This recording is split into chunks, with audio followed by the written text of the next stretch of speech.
سلامونه ملګرو، خدای دې وکړي چې تاسې به ټوله ته روغ او جوړ یې. زه یم سردار ولی اریان، تاسې ګورئ ټیکنیکل احمدزی یوټیوب چینل.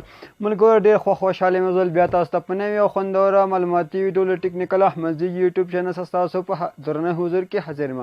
ملګرو په نننۍ ویډیو کې داسې یوه جالبه طریقه در وکړم چې واقعا دا طریقه ستاسو ډېر زیاته خوښیږي. یعنې موږ څنګه کوو چې په خپل نوټیفیکیشن پینل باندې خپلې خوښې تصویر ولګوو. عموما ملګرو تاسې کله چې خپل نوټیفیکیشن پینل تا ته ښکاره کړم ملګرو، دا ورته وګورئ چې درته ښکاره شو توګه ما خپل عکس پرې لګولی ده.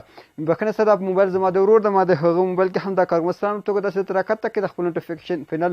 دلته تاسو ورته وګورئ ملګرو، دلته زما د ورور عکس لګوي. نو څنګه کولی شئ چې تاسې خپل عکس ولګوئ. ملګرو کله چې تاسې نوټیفیکیشن پینل خپل وګورئ نو په عام ډول هلته تاسې یا ډارک موډ یا وایټ موډ لګېدلی. نو څنګه کولی شئ دا رقم خوندور تصویر خپل خوښې تصویر ولګوئ. که هر ډول تصویر زړه وي تاسې کولی شئ په دا نننۍ طریقه چې کوم درته ښایم تاسې خپل تصویر پرې ولګوئ. چې دا تصویر سره کم لګول کېږي نو راځئ دا ویډیو ما تر پایه پورې کړئ. زه درته ښایم ډېره اسانه طریقه ده ملګرو. راځئ دا ویډیو وګورئ. راځئ چې په ویډیو باندې پیل وکړو.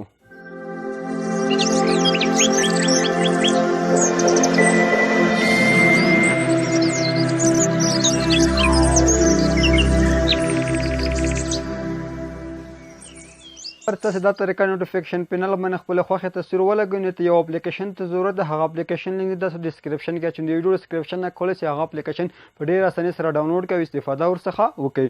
نو د اپلیکیشن نوم د ملګرو دا د ون شیټ په نوم اپلیکیشن د ملګرو. دغه اپلیکیشن تاسو ورته ډاونلوډ کړئ. درته لیکلي ون شیټ دغه لوګو د ملګرو. دا لوګو هم په پلی سټور کې د اپلیکیشن موجود ده. تاسې کولی شئ ډسکرپشن څخه هم په ډېر اسانۍ باندې راډاونلوډ کړئ. نو کله مو اپلیکیشن راډاونلوډ کړو ملګرو، خانه ملګرو دې ته یو اپلیکیشن ته ضرورت ده. دا اپلیکیشن باید تاسو ورته ډاونلوډ کړئ. د اپلیکیشن لینک تاسو ډسکرپشن کې در کوم له هغه ځای نه د اپلیکیشن په ډېر اسانۍ سره ډاونلوډ کولی شئ. نو اپلیکیشن لوګو هم دا د ملګرو تاسې کله چې دغه کې لوګو هم وګورئ کولی شئ د اپلیکیشن ډسکرپشن څخه هم ډاونلوډ کړئ. د اپلیکیشن هم د ون شیټ په نوم اپلیکیشن د ون شیټ. نو کله مو دا ملګرو تاسو خپل نوټیفیکیشن پینل درکړم د وایټ ډارک موډ تاسو بیا ډارک موډ یا وایټ موډ. نو تاسو څنګه کولی شئ خپل خوښې تصویر ولګوو.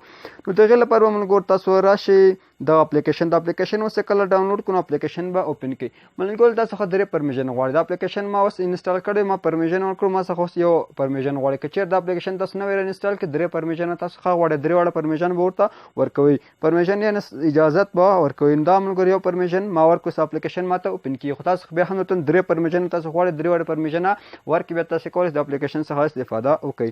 نو نور سره کار نه لرو ملګرو، دې کې ډېر زیات کارونه کېږي ملګرو. نو موږ اما مقصد تاسې ویډیو ته جوړه کړې نو تاسو لیکلي کلرس. نو په دغه کلرس باندې یو کلیک کوو.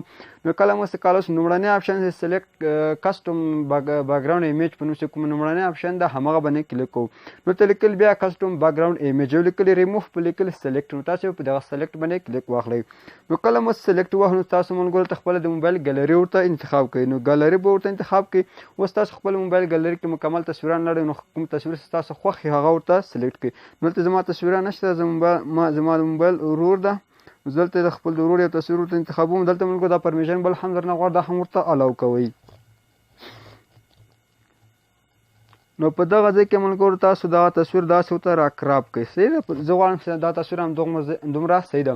له هغې څخه وروسته ملګرو سلیکټ باندې کلیک کوو. نو کله مو سلیکټ ووهو نو بیک شاته راځو. نور ملګرو نور سیټینګونه هم شته خو هغو سره موږ کار نه لرو. اوس ملګرو تاسو ورته وګورئ چې کله چې خپله نوټیفیکیشن پینل بولئ، نوټیفیکیشن بار یې ګورئ، هر شی چې بولئ ورته وګورئ ملګرو زموږ بېرته همغه تصویر ولګېده.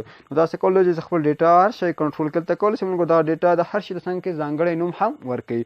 نو په همدغه طریقه کولی شئ په نوټیفیکیشن پینل باندې د خپلې خوښې تصویر ولګوو. نو هیله چې دغه معلوماتي ویډیو مو لږ خوښه شوي او شی مو تر زده کړي. که چیرې مو دغه ویډیو لږ هم خوښه شوي نو ویډیو د سره لایک کړئ او چینل هم د سره سبسکرایب کړئ. نو تر بیا پورې چې داسې ښه خوندوره معلوماتي ویډیو د ټیکنیکل احمدزي یوټیوب چینل څخه اپلوډ کوم. په لوی یا بخښونکي خدای مو سپارم. هر چیرې چې یاست ښه ده او اباد اوسیږئ.